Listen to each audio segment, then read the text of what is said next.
Welcome to Siam Hussain Sabtin channel. I'm with you Sabtin.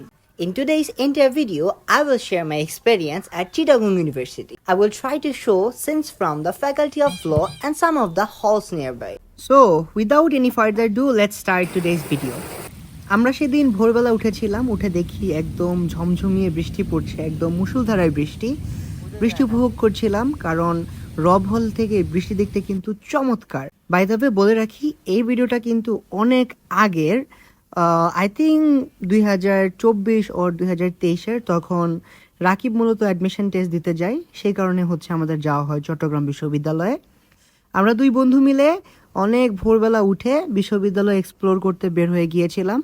আমরা সেদিন গিয়েছিলাম বঙ্গবন্ধু হলের পিছনের সাইডটায়। এই সাইডটায় বেশ খোলা প্রান্তর আছে, ইভেন মাঠ দেখা যায়, ভিউ এত চমৎকার যা বলার বাইরে। আর যেহেতু সকাল সকাল বের হয়েছিলাম, একদিক দিয়ে হচ্ছে সূর্য মামা ওকে দিচ্ছিল, যেটা দেখে অনেক ভাল লাগছিল।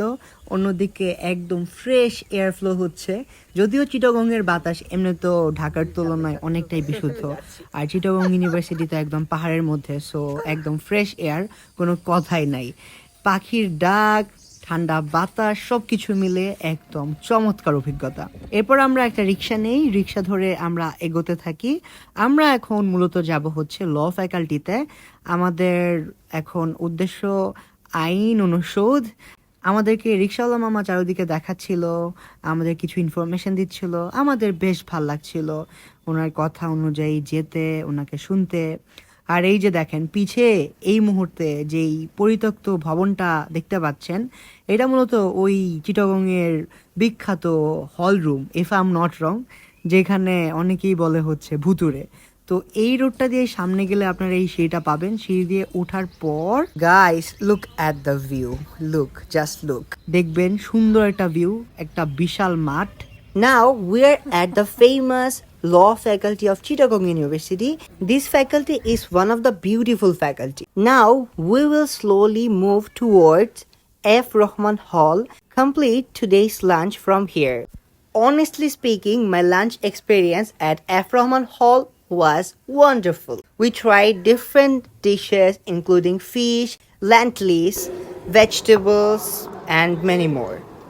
The most interesting thing is that every dish is very cheap. You can eat your full meal just 40 taka. Can you believe that? This hall is where my brother Shahadat's ex lived, and he was a student of journalism at Chittagong University. And proudly, right now, he is a BCS cadre too.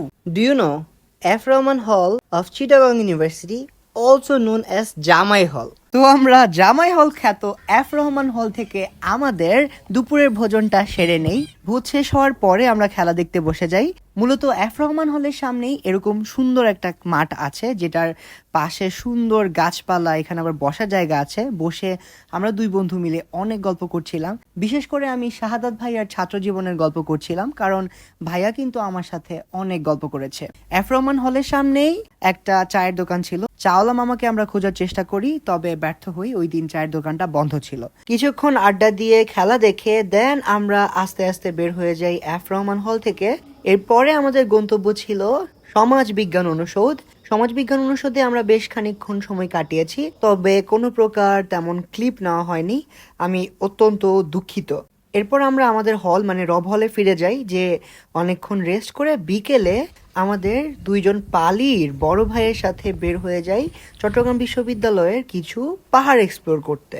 এটা মূলত রব হল থেকে পশ্চিমে হাতের বায়ে আরবি পালির যে ভবনগুলো আছে, এর পাশ দিয়ে যে পাহাড়টা রয়েছে, ওই দিকের পাহাড়গুলো। এখন এক্স্যাক্টলি নাম আমি মনে করতে পারছি না, আসলে এই পাহাড়গুলোর আদৌ কোনো নাম আছে কিনা আমার ঠিক জানা নেই, তবে চবির ঝর্ণা বলেই বেশি বিখ্যাত, সবাই চবির ঝর্ণা বলেই ডাকে। তো এখন আপনারা ভিউ দেখতে থাকেন, আমি কিছুক্ষণ চুপচাপ থাকি।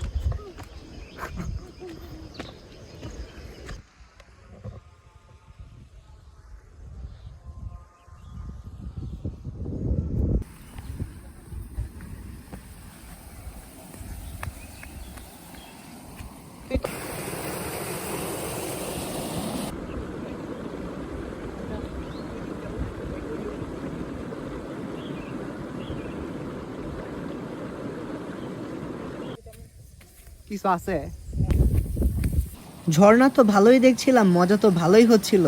এরপর শুরু হলো আসল মজা। মানে মূলত ওই দিন আমাদের ঢাকায় ফেরার সময় ছিল অ্যান্ড উই আর লেট। ঝর্ণা দেখতে দেখতে ঝর্ণার মোহয় পড়ে আমরা লেট করে ফেলেছি। এদিকে হচ্ছে শাটল ছেড়ে দিবে, তাই আমরা দুইজন দৌড়ে দৌড়ে একদম লাস্টে শাটলটা ধরলাম। শাটল লাস্টে ছিল না, তবে আমাদের ঢাকায় ফেরার ট্রেনের শিডিউল অনুযায়ী এই শাটলের টাইমটা ম্যাচ করছিল।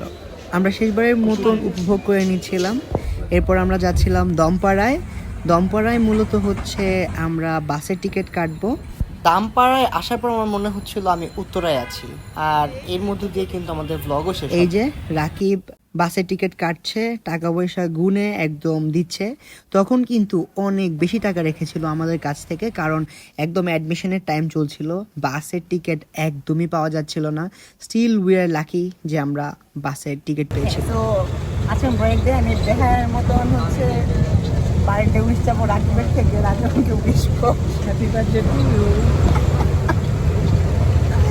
Happy birthday to me. আই গান গাই happy birthday to me, happy. এটা কি অশুভ লক্ষণ?